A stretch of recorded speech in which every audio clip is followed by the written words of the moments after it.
On that night, the wind outside the cabin screamed like a living thing. It was winter on the western frontier, a season that often tested the strength of even the bravest men. James, a cowboy who had spent years working cattle and taming horses, had grown used to the silence of lonely nights.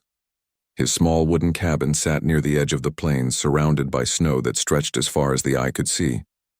The roof creaked as the storm pushed against it, and the fire in the corner fireplace crackled softly, giving just enough warmth to make the room bearable. James had spent the day mending a broken fence and checking on his horses in the icy wind. His coat had gathered frost and his gloves were stiff with cold. By the time he returned to his cabin, the night sky had already turned black and snowflakes fell in heavy sheets. He closed the wooden door behind him, hung up his coat, and sat by the fire with a bowl of beans and bread. The meal was plain, but it was enough to fill his stomach. He thought about the long winter ahead, about the quiet days where the only company he had would be his horses and the wild coyotes that howled in the distance.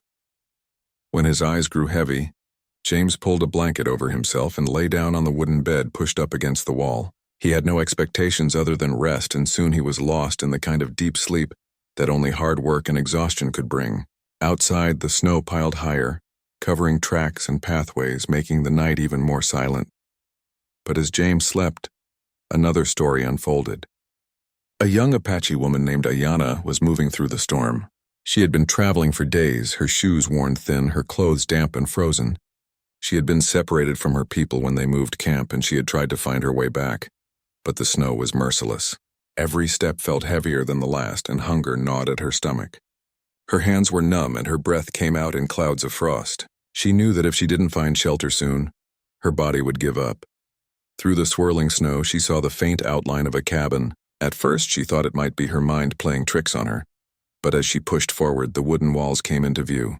Light leaked faintly from the cracks around the shutters. Hope sparked inside her chest. With trembling hands, she reached for the door. It was latched but not locked, and slowly she pushed it open, careful not to make much noise. Inside, the warmth from the fire wrapped around her like a gift from the earth itself. She closed the door gently behind her, her body shaking with relief. Her eyes quickly adjusted to the dim glow, and that was when she saw him, the cowboy, fast asleep under a blanket on the bed. She froze in place, unsure if she should stay or leave. But her body made the decision for her. Her legs ached, her skin burned from the cold, and her heart begged for rest. Quietly, she moved closer. Ayanna's steps were careful as she removed her wet moccasins and laid them near the fire. She hesitated for a moment, glancing again at the man who lay asleep, his chest rising and falling in slow, steady breaths. She could see the rough lines of his face, the stubble on his jaw, and the way his hands were still calloused from work even in sleep. She pulled the blanket back just a little and slid carefully into the space beside him. The warmth of the bed felt like a miracle. Her body, stiff from the cold, began to relax. She closed her eyes, hoping to rest for only a little while. The night passed in silence, with only the crackling fire and the whistle of wind outside. James shifted once in his sleep but did not wake. He dreamed of open fields, of riding his horse under the wide blue sky, never knowing that someone else now shared his blanket.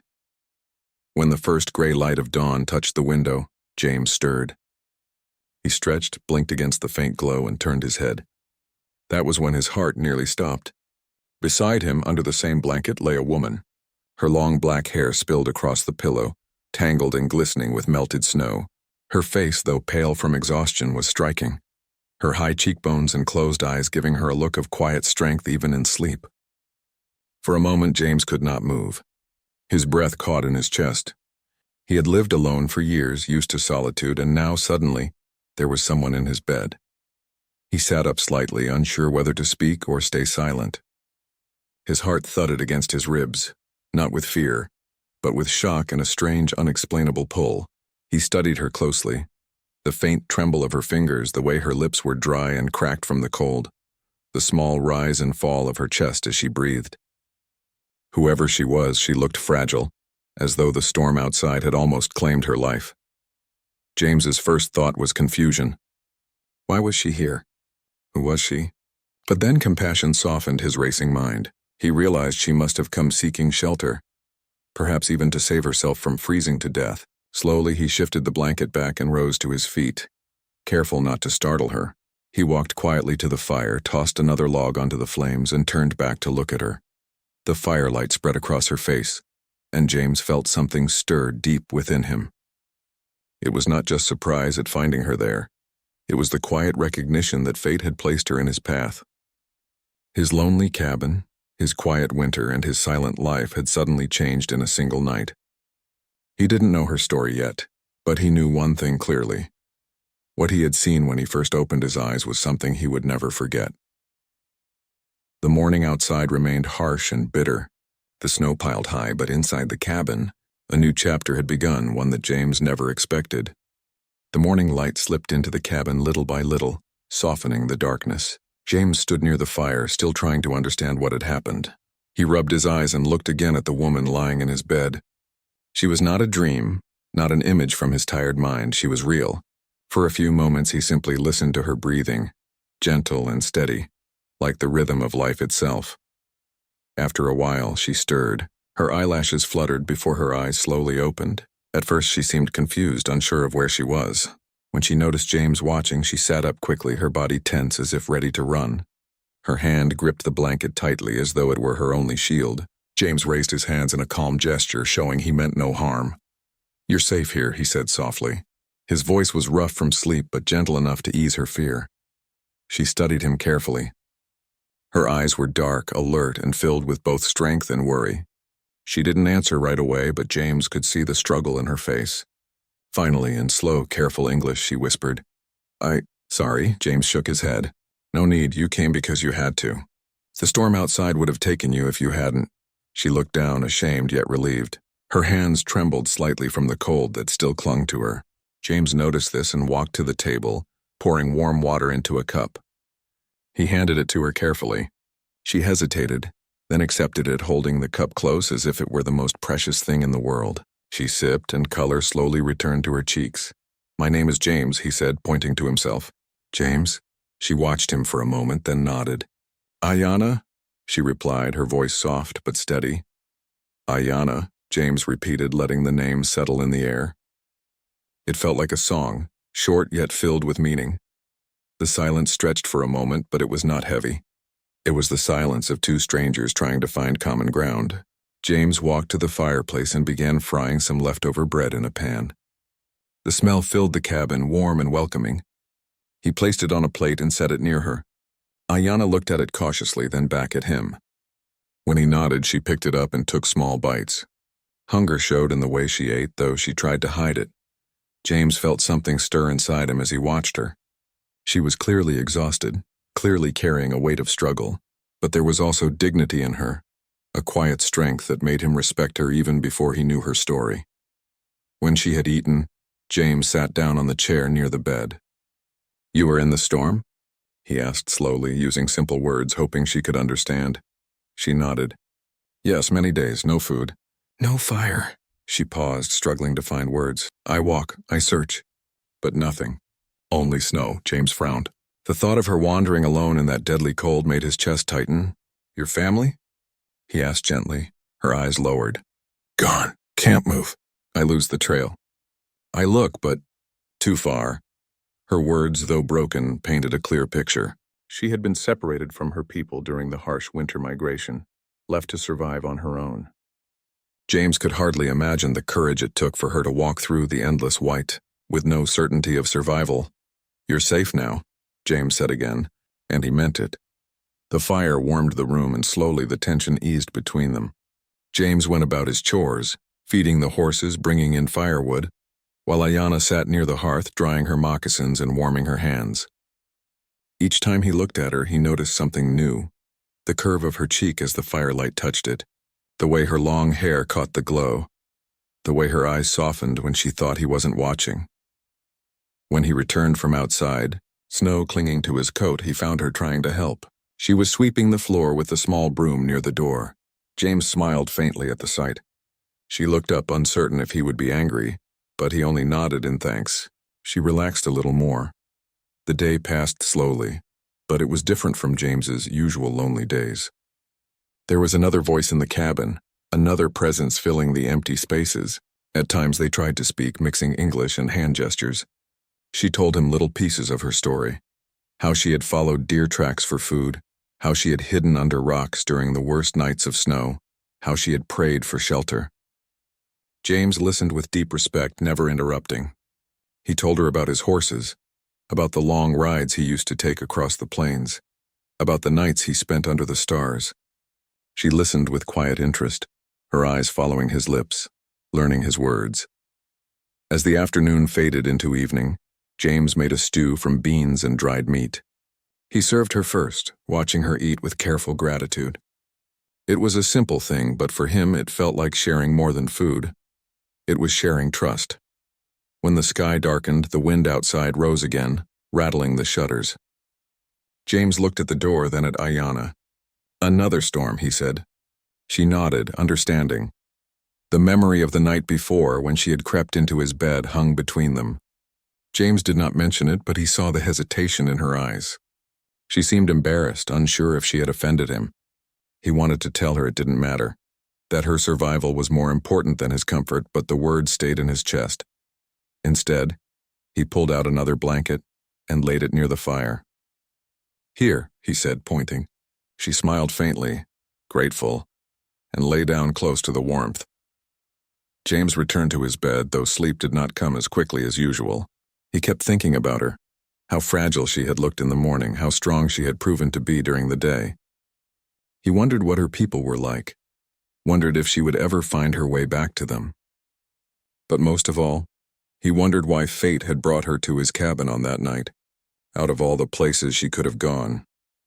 As he finally drifted into sleep, the storm howled outside, but inside the cabin there was a sense of peace, a fragile bond beginning to grow. Two lives, once separate, had crossed paths in the cold of winter, and neither James nor Ayanna knew how deeply this meeting would change their futures. The storm outside had grown stronger through the night, and by morning the snow lay thick against the cabin walls. James woke to the sound of wind beating against the shutters and the groan of the roof under its heavy load. He sat up slowly, stretching the stiffness from his arms and shoulders. The first thing he noticed was Ayanna, curled up by the fire under the blanket he had given her. Her breathing was soft and even, her face more at peace than the night before. He let her rest, realizing how much she must have needed this quiet and warmth after days in the wilderness. James moved quietly about the cabin, setting a pot of water on the fire and mixing oats for breakfast. The smell rose slowly through the small room. Ayanna stirred, her eyes blinking open. For a brief moment, she looked uncertain, as if she had forgotten where she was. But when she saw James at the hearth, she relaxed and gave a faint smile. He offered her a bowl when the meal was ready, and she accepted it gratefully, eating slowly, but with clear hunger. The hours of that morning slipped by in silence, but it was not an uncomfortable silence. James chopped more wood, his axe striking a steady rhythm outside, while Ayanna busied herself by tidying the cabin. She folded his spare shirts, brushed dust from the shelves, and even fed scraps to the horses when he showed her the barn. He realized she wasn't trying to intrude. She was showing her thanks in the only ways she could. Later that day, when the snow eased for a while, they sat near the fire together. James tried to learn more of her story. He spoke slowly, careful, with his words, and she answered with her limited English and gestures. Piece by piece, the picture became clearer. She had traveled with her people through the mountains before the storm grew too fierce. One evening, she had gone to gather wood, but heavy snow fell, and she lost the trail back to camp. When she tried to find them again, their tracks had already disappeared under fresh snow. Days had passed as she wandered, trying to follow streams in the sun, but the storm had grown worse. Her food ran out. Her strength faded. By the time she found James's cabin, she had nearly given up. Listening to her, James felt both sorrow and admiration. Sorrow, because he could imagine her fear and loneliness. Admiration, because she had survived when many would not have. He realized there was a depth of courage in her that showed through her quiet manner. He found himself studying her as she spoke, the small scar on her hand that told of past struggles, the way her eyes softened when she remembered her people, and the way she held her shoulders straight despite exhaustion. That evening, James pulled out a worn deck of cards and showed her a simple game. At first she didn't understand, but with patient explanation and a few hand gestures she caught on. To his surprise, she learned quickly, laughing softly each time she beat him. Her laughter was light, like a sound the cabin had been missing for years. James couldn't remember the last time he had felt such warmth in another's presence. Night came again, and the storm returned, hammering the cabin. James added extra logs to the fire, ensuring it would last through the night. Ayanna sat close to the flames, brushing her hair with her fingers. She glanced at James often as though she wanted to speak but lacked the words. Finally, she said softly, "Thank you. For help." James nodded. "No need to thank me. You needed shelter. Anyone would have done the same." But he knew deep inside that not everyone would have. Many settlers carried suspicion and anger toward the Apache. Some would have turned her away without a second thought. He could not imagine leaving her to the snow. The days slowly turned into a rhythm. James worked with the horses, shoveled snow from the barn roof, and chopped firewood, while Ayanna helped where she could. She learned to stir the stew he cooked, to carry water from the stream, and even to mend torn gloves with careful stitches. In return, she taught him words from her language, short phrases, names for the animals and the wind. He repeated them clumsily, making her laugh, and though his tongue stumbled, he felt proud to learn even small parts of her world. In the quiet moments, they shared more than words. He told her about his childhood on the plains, about long rides with his father, and about the loneliness that had filled his life since he had chosen to live far from town. She listened with deep eyes, and though she did not always understand every word, she understood his meaning. She told him, through broken English and gestures, about her people's ways, how they moved with the seasons, how they told stories by the fire, how they honored the spirits of the land. James felt a strange joy in these exchanges, as if their two worlds were weaving together thread by thread. But not everything was easy. James knew the world outside the cabin could be dangerous. The tensions between settlers and Apache were strong, and suspicion often replaced kindness. One evening, when he rode into town for supplies, he heard men talking near the saloon. They spoke of raids, of stolen cattle, of warnings to keep away from the Apache. Their voices were sharp, filled with anger. James kept his head down, bought what he needed, and returned quickly. But the words stayed with him, a shadow in his mind. When he returned home, Ayanna greeted him with a smile that chased away the heaviness he carried. She had prepared the fire, warmed water, and waited for him like a quiet companion. For a while, the cabin felt like more than a shelter. It felt like home. Yet James knew that if others learned she was there, the peace they shared might be broken. One night, as the wind howled outside, James sat by the fire with Ayanna. He looked at her across the flames, at the way her face glowed with light, at the strength and calm she carried even in silence. He realized then that what had begun as simple compassion had grown into something deeper. He did not say it out loud, not yet, but his heart knew the truth. He cared for her more than he had expected, and though he could not know what the future would bring, whether her people would return, whether the settlers would cause trouble, he knew this moment mattered. Two lives, once so different, had found each other in the heart of winter. Their bond was fragile yet strong, like fire in a storm, and James sensed it would guide them through the days ahead. The winter days grew longer, and the cabin became a small world of its own. Snow piled high against the door, making the outside feel like another country altogether. Inside, the fire always glowed, and the sound of crackling wood became the heartbeat of their little shelter.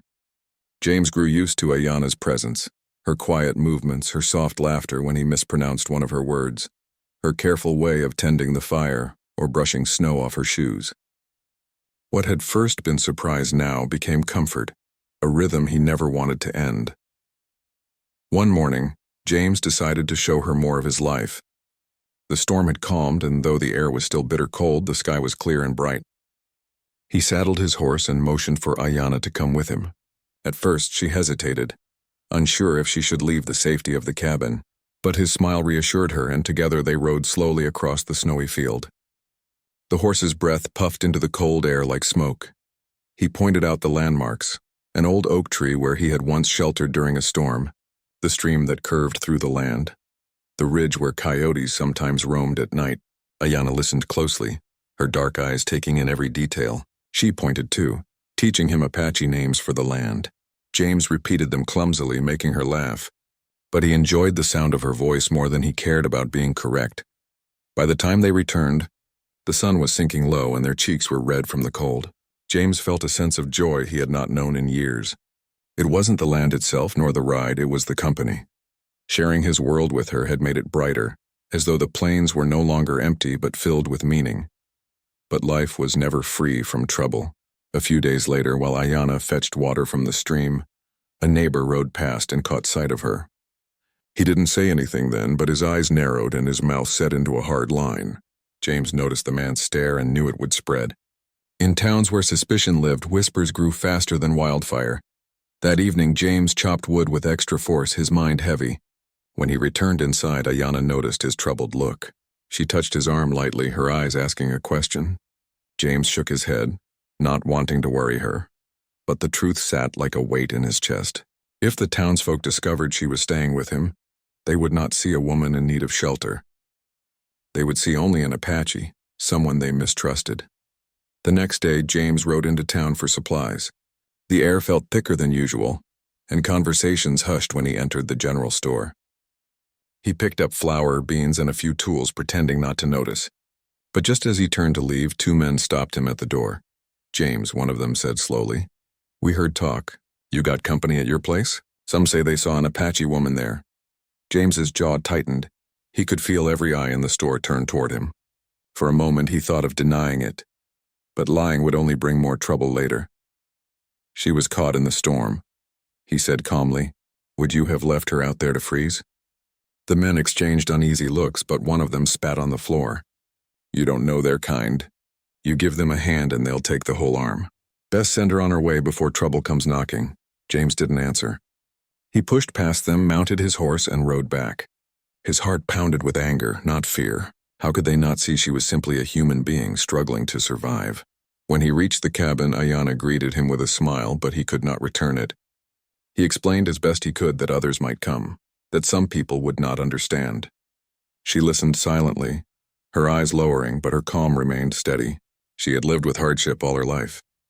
This was nothing new to her. That night, as the fire warmed the cabin, James sat deep in thought. He realized something he had not dared to say aloud. He cared for her more than just as a guest or a friend. The thought of her leaving filled him with dread, and the thought of her being harmed filled him with fury. He looked at her across the firelight, and his heart knew the truth. It was more than kindness now. It was love. Over the next days, their bond grew even stronger. They shared laughter, quiet meals, and moments where words were not needed. Ayanna began to teach him simple Apache songs, her voice low and soft, carrying melodies of rivers and wind. James listened, mesmerized, feeling as if the world outside had disappeared. But the outside world had not forgotten. One evening, just as the sky darkened, James heard the sound of horses. He looked through the window and saw lanterns approaching. A group of men dismounted near the cabin, their voices carrying in the cold air. "James," one of them called out. "We know she's in there. Bring her out. You've no business keeping her." James felt his blood rise. He turned to Ayanna, who stood near the fire, her face pale but calm. "Stay inside," he whispered. She nodded, though her eyes showed worry. James stepped outside, pulling his coat tight against the cold. The men stood in a half-circle, their faces hard. Lantern light flickered on their rough features. "She stays," James said firmly. "She's no threat to anyone. She needed shelter, and I gave it." One man stepped forward. "You don't understand, James. Their people take cattle, they raid camps. You can't trust them. If you keep her, you bring danger to all of us." James's voice grew stronger. "What danger? She's one woman, half-starved and alone. You'd throw her into the snow because of fear? That's not justice. That's cruelty," the men muttered, shifting uneasily. Some avoided his eyes, but others glared, their hands tightening on their coats. Tension hung heavy in the air. James held his ground. His heart pounded, but his voice did not waver. If you want to harm her, you'll have to come through me first. For a long moment, silence stretched between them, broken only by the crackle of the lantern flames. Finally, one of the older men shook his head. Let's go. He's made his choice. Slowly, the group turned, mounting their horses. They rode away, their shadows disappearing into the snowy night. James let out a breath he hadn't realized he was holding. He turned back to the cabin, his chest still tight with anger and relief.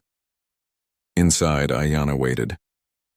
When she saw him, her eyes filled with tears, not from fear but from the realization that someone had chosen to stand for her. James closed the door, walked to her side, and for a moment neither spoke. The firelight flickered across their faces, carrying unspoken words between them. In that quiet, James felt something powerful. His heart had once stopped in shock when he first saw her in his bed, but now it stopped for another reason, because he knew he had found something rare. A bond that was more than chance, more than survival. It was trust, and perhaps even love, born in the harshest winter and made stronger by fire and courage. And though the storm outside still howled, James knew their story had only just begun. The night after the men left was quiet, but James did not sleep much. He lay awake, listening to the wind press against the cabin walls and the faint creak of the wood. His mind replayed the scene outside, the lanterns glowing in the dark, the suspicion in the men's eyes, the way he had stood alone against them. He had defended her with his words, but he knew this was not the end. The world outside would not change overnight. There would be whispers, there would be judgment, and there could even be danger. When he finally drifted into sleep, dawn came quickly. The snow outside sparkled under the pale sun, untouched and calm. Ayanna was already awake, tending to the fire, her movements gentle and steady. She glanced at him when he stirred, her dark eyes filled with both worry and gratitude. James rose slowly, stretching the stiffness from his shoulders. He wanted to tell her that everything would be fine, but he was not the kind of man to make promises he could not keep. They ate breakfast together in silence, bread softened with warm broth. Afterward, James stepped outside to check the horses. The cold bit sharply at his skin, but the quiet helped clear his thoughts. The animals were calm, their breath steaming into the morning air. He patted their necks, murmuring softly, and then looked back at the cabin. A thin line of smoke curled from the chimney, and for a moment he felt a strange sense of peace. Inside, Ayanna was humming softly, a tune that reminded him of flowing water. It was not in English, not in words he knew, but the sound filled the cabin with warmth. He sat down across from her, watching her for a while. When she noticed, she paused, a faint smile crossing her lips. "You sing?" he said. She nodded, touching her chest lightly. "Song for home?" James understood without needing more words. It was her way of keeping her people close even while she was far away from them. He felt a lump in his throat as he thought about how strong she was, carrying her memories with her even through the hardest days. Later that day, he decided to teach her something of his own. He took out a small piece of rope and began showing her simple knots, the kind cowboys used for tying saddles and fences. She watched closely, her fingers learning quickly. When she tied one correctly, she laughed softly, her eyes shining. James found himself laughing with her, the sound echoing in the small room. For a moment, the worries of the outside world disappeared, but life had a way of reminding them that trouble was never far. That evening, James rode into town again, needing more flour and salt. As he walked through the store, he could feel eyes following him. Conversations hushed when he passed. A man at the counter muttered something under his breath, and another chuckled darkly. James kept his head high, paid for his supplies, and left without answering. But inside, he burned. On the ride back, the cold air cleared his anger, leaving only determination. He would not let anyone's opinion drive Ayanna away. She had come into his life by chance, but now he knew it was more than chance. It was something meant to be.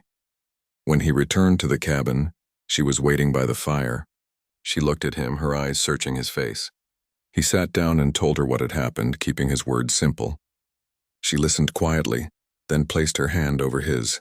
For a moment, everything stilled. That small gesture spoke louder than anything else. It said she trusted him, she believed in him, and she was not afraid as long as he stood with her. The following days passed with a mixture of calm and unease. Snowstorms came and went, the cabin walls holding strong against the wind. James and Ayanna grew closer, their words blending, their laughter filling the long hours. He taught her more English and she taught him Apache words. Sometimes they failed to understand each other, but their smiles bridged the gap. Yet James knew the world outside was waiting. One afternoon, while he chopped wood, a rider appeared on the horizon. It was the same neighbor who had seen Ayanna at the stream. The man dismounted and walked over, his face serious. "James," he said, "I'll give you one last bit of advice. Send her away. If others come, you won't be able to stand against them all." James set down his axe and looked him in the eye. "She's not leaving. Not while the snow is deep, not while she has nowhere to go. And even after that, not unless she chooses it herself." The neighbor shook his head. "You'll regret this." He mounted his horse and rode off, leaving a trail of snow behind him. That night, James told Ayanna what had happened. She was quiet for a long time, then said softly, "I can go. No danger for you."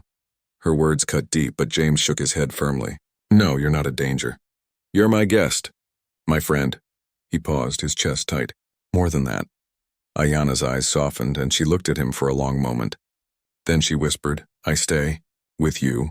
The storm outside howled again, but inside the cabin the fire glowed brighter. The two of them sat close, sharing warmth not just from the flames, but from something deeper. Trust, respect, and a growing love neither of them had expected. Days turned into weeks, and the snow slowly began to melt. Birds returned, and the stream swelled with fresh water. Spring was coming, and with it choices. Ayanna sometimes stood at the door, gazing at the horizon as if wondering where her people were, if she would ever find them again. James saw the longing in her eyes but said nothing. He knew she carried her own decisions in her heart. Then one morning she turned to him. "Maybe I find my people, but I come back." The words filled him with both hope and fear. Hope because she wanted to return, fear because he did not know what dangers she might face. But he nodded, respecting her choice. "I'll be here," he said simply. As the snow melted further, James prepared supplies for her journey, dried meat, water, and a warm coat. When the day came for her to leave, they stood together outside the cabin. The land stretched wide, the sun shining on patches of green breaking through the white. Ayanna looked at him, her eyes steady. "You help me when I need. You save me, my heart." "Remember." James felt his throat tighten. He wanted to say more, but the words stayed locked inside him. Instead, he nodded. "And I'll remember you." She turned, walking into the distance, her figure growing smaller against the land. James stood for a long time, watching until she disappeared. The cabin felt empty without her. The fire still burned, the horses still needed care, but the silence returned heavier than before. Yet James knew this was not the end. Their meeting had not been by accident, it had been fate. What had started as a desperate search for warmth had grown into something larger, something that had changed them both forever. Weeks later, as the grass turned green and the days grew long, James sat by the cabin door one evening. In the distance, a figure appeared on the horizon. His heart leapt as he recognized the way she walked, steady and proud. Ayanna had returned. And in that moment, as the sun dipped low and painted the land in gold, James felt his heart stop once more, not from fear, not from surprise, but from the joy of knowing she had chosen to come back. What began in winter's storm had become the beginning of a life neither of them had imagined, bound not by chance but by trust, courage, and love.